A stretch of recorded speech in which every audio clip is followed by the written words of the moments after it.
बिस्मिल्लाहिर्रहमानिर्रहीम। अस्सलाम वालेकुम डियर स्टूडेंट्स, कैसे हैं आप लोग? उम्मीद है कि आप लोग खैरियत से होंगे। Today we are going to start one of the most important topic of organic chemistry, that is electrophilic substitution reaction of benzene.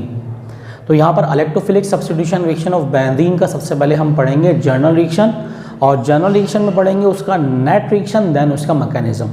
Before going to start electrophilic substitution reaction of benzene, हमें कुछ पता होना चाहिए कि electrophile किसे कहते हैं और न्यूक्लियोफाइल वगैरह किसे कहते हैं। First of all,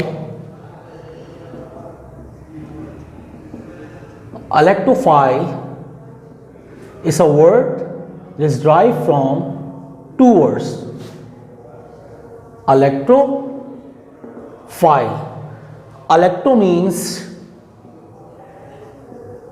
electron, that is negative charge, or phile means attractor or seeker or lover. It means that negative charge lover, negative charge seeker और negative charge attractor कौन होगा? The charge or the atom which contain positive ion. It means that electrophile contain positive charge. ठीक है, तो electrophile क्या होता है? Positive होता है, क्योंकि इलेक्ट्रोफाइल क्या चीज़ होती है? नेगेटिव चार्ज सीकर या negative charge attractor. Same as it is nucleophile.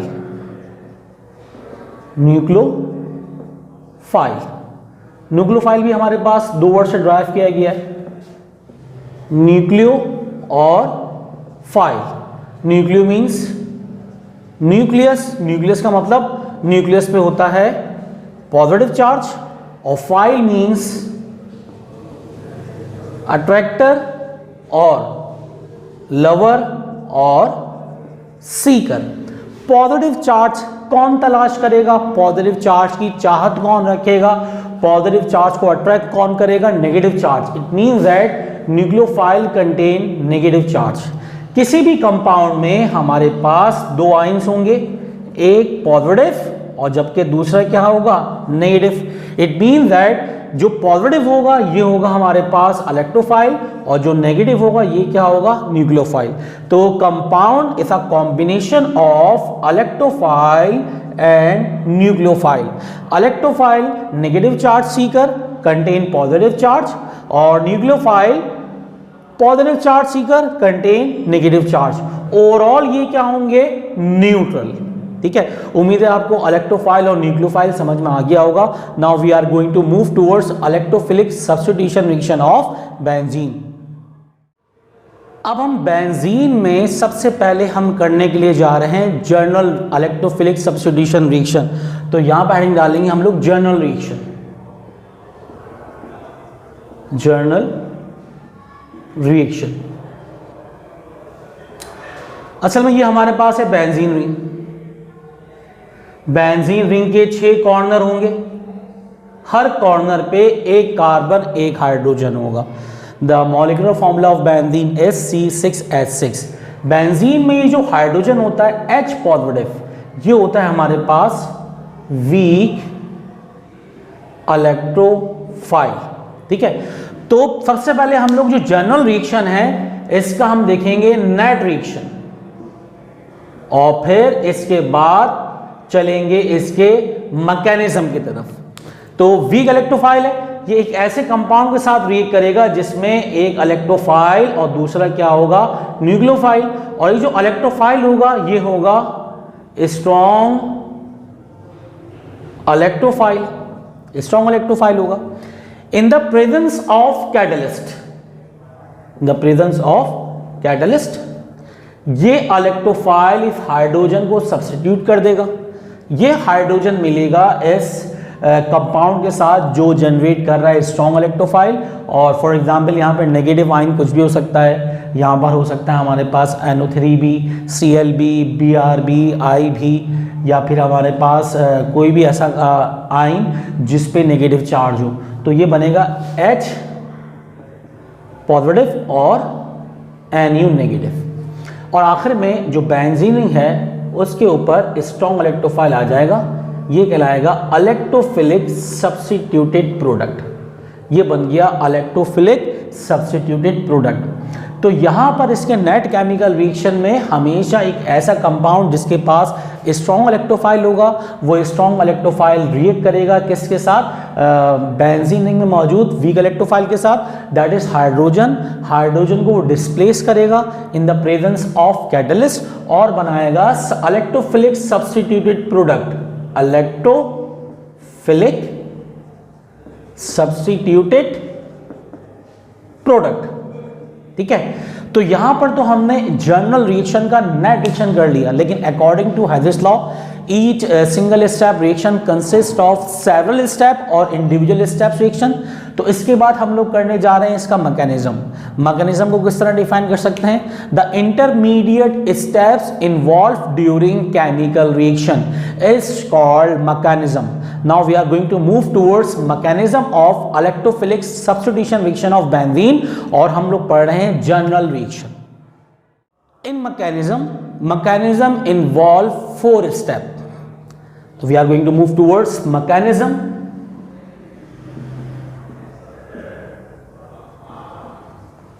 Mechanism में हमारे पास 4 steps हैं. Step number 1. Formation of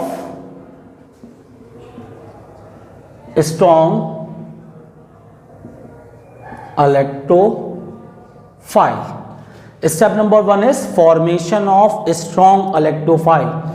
तो यहां पर हम क्या करेंगे, सबसे पहले एक ऐसा कंपाउंड जिसके पास स्ट्रॉन्ग इलेक्ट्रोफाइल होगा, वो कंपाउंड रिएक्ट कर जाएगा एक पर्टिकुलर कैटलिस्ट के साथ जो किसी भी इलेक्ट्रोफिलिक सब्स्टिट्यूशन रिएक्शन में मौजूद होगा। फॉर एग्जांपल हैलोजिनेशन के लिए हम लोग इस्तेमाल करते हैं FeX3, सल्फोनेशन के लिए हम लोग इस्तेमाल करते हैं H2SO4, नाइट्रेशन के लिए हम लोग इस्तेमाल करते हैं H2SO4, इसी तरीके से alkylation, acylation that is Friedel craft reaction के लिए हम लोग इस्तेमाल करते हैं AlCl3।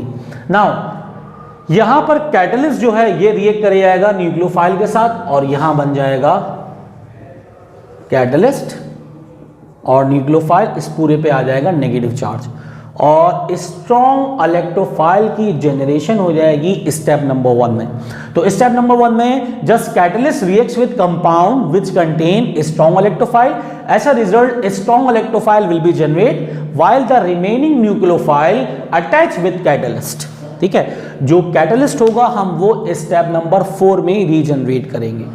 अब स्टेप नंबर 2 इज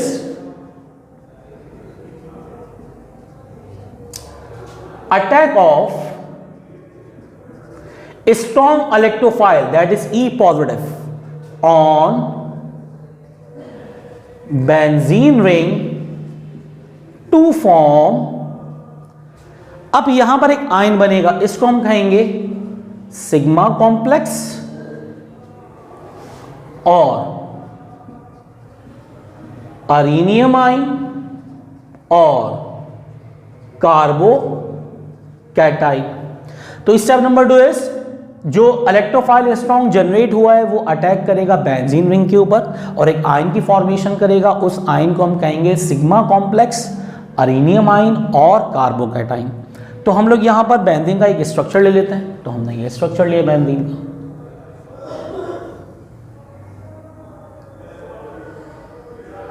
इसमें हाइड्रोजन को शो किया ऐसा वीक इलेक्ट्रोफाइल।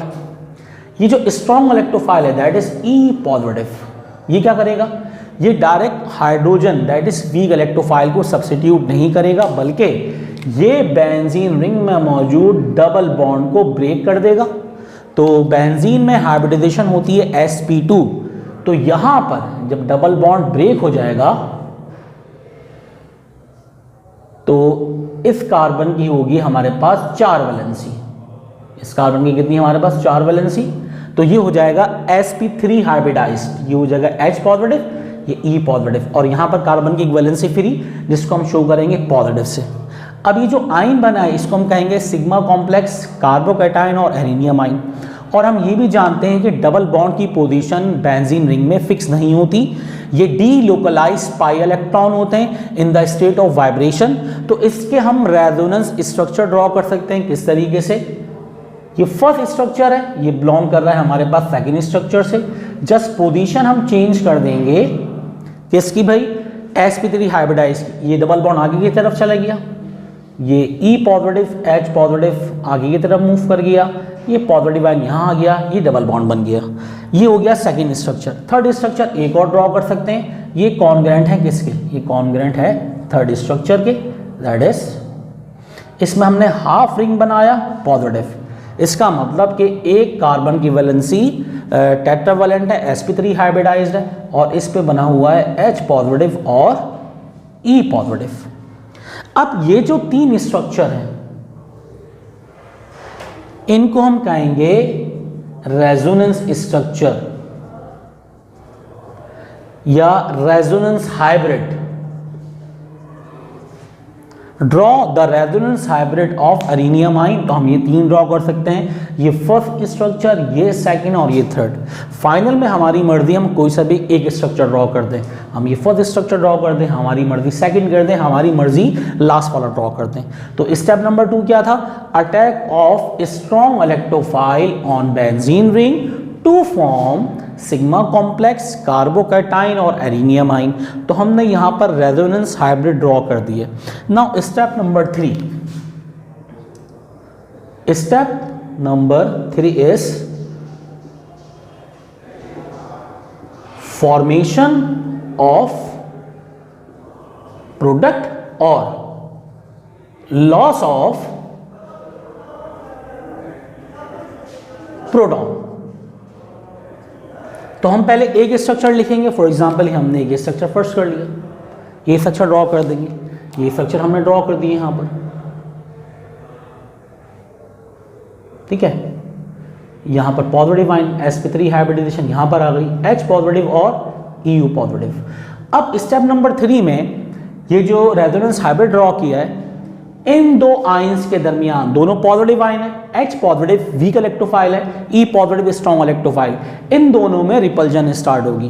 क्योंकि E पॉजिटिव स्ट्रॉन्ग इलेक्ट्रोफाइल है, इट मींस दैट ही क्या करेगा, ये weak electrophile that is H positive को बाहर निकाल देगा। तो H पॉजिटिव बाहर निकल गया, H positive is also known as proton. तो जब भी हम इसको कह रहे हैं लॉस ऑफ प्रोटॉन, और यहां पर डबल बॉन्ड दोबारा फॉर्मेशन हो जाएगी, तो ये बन गया सब्स्टिट्यूटेड प्रोडक्ट। फॉर्मेशन किसकी हो गई, substituted product, electrophilic substituted product की यहां पर फॉर्मेशन। अब लास्ट सबसे इंपॉर्टेंट स्टेप है regeneration of catalyst. Step number 4 is regeneration of catalyst. Regeneration of catalyst में हमेशा याद रखिएगा स्टेप नंबर 1 का जो न्यूक्लियोफाइल कैटलिस्ट के साथ है, एक ये चीज, और जो लॉस ऑफ प्रोटॉन हुआ स्टेप नंबर 3 में, ये हमेशा कंबाइन होंगे। जर्नल एडिशन में सिंपल जाहिर किया गया कैटलिस्ट और न्यूक्लियोफाइल, हमेशा स्टेप नंबर 1 का न्यूक्लियोफाइल विद कैटलिस्ट और स्टेप नंबर 3 का H पॉजिटिव, ये आपस में कंबाइन होंगे। ये जो न्यूक्लियोफाइल है इसको हाइड्रोजन दैट इज प्रोटॉन बाहर निकाल देगा और कैटलिस्ट क्या हो जाएगा, रीजनरेट। तो आइए देखते हैं इसकी इक्वेशन को।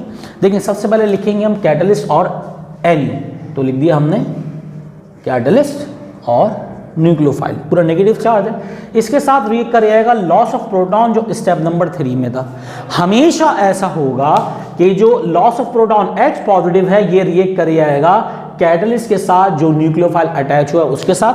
तो ये बन गया हमारे पास HNU, और यहां पर वापस कैटलिस्ट रीजेनरेट हो गया।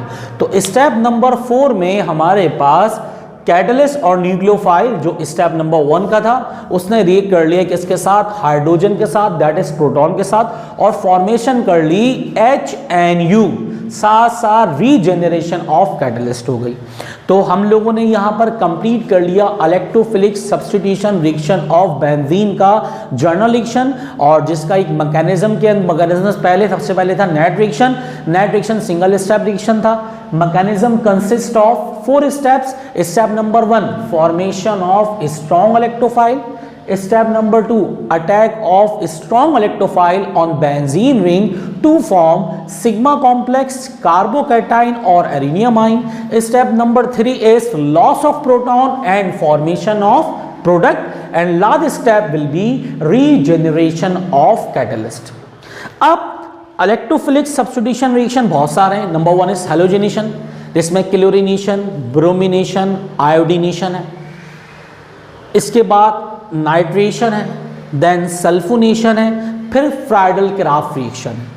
तो यहां पर हमारे पास जो सब्स्टिट्यूशन रिएक्शन में हमने जर्नल रिएक्शन कर लिया है। अब अगर हम मूव करें आगे की तरफ, तो यहां पर सबसे पहले हम लोग देखेंगे कि हैलोजिनेशन में क्या हो रहा है। कैटलिस्ट और कंडीशंस याद होनी चाहिए। जिस तरीके से हैलोजिनेशन में FeX3 कैटलिस्ट होता है और 25 डिग्री सेल्सियस टेम्परेचर होता है। अगर क्लोरीनेशन है FeCl3 catalyst, bromination FeBr3 catalyst, iodination FeI3 catalyst, और नाइट्रेशन है तो H2SO4 कैटलिस्ट, सल्फोनेशन है तो जब भी H2SO4 कैटलिस्ट, SO3 रिएजेंट, और फ्राइडल-क्राफ्ट रिएक्शन है अल्काइलेशन और एसाइलेशन, दोनों में Lewis acid that is AlCl3 catalyst, और टेम्परेचर मेंटेन करते हैं 25 डिग्री सेल्सियस। उम्मीद है आप लोगों को electrophilic substitution reaction of benzene में जर्नल रिएक्शन का नेट और मैकेनिज्म समझ में आ गया होगा। If you have any Curie regarding understanding this topic you can comment on my video, और इंशाल्लाह हम नेक्स्ट क्लासेस के अंदर बाकायदा जो रिमेनिंग इलेक्ट्रोफिलिक सब्स्टिट्यूशन रिएक्शन है वो पढ़ेंगे। जब तक अपना ख्याल रखिए, टिल देन अल्लाह हाफिज़।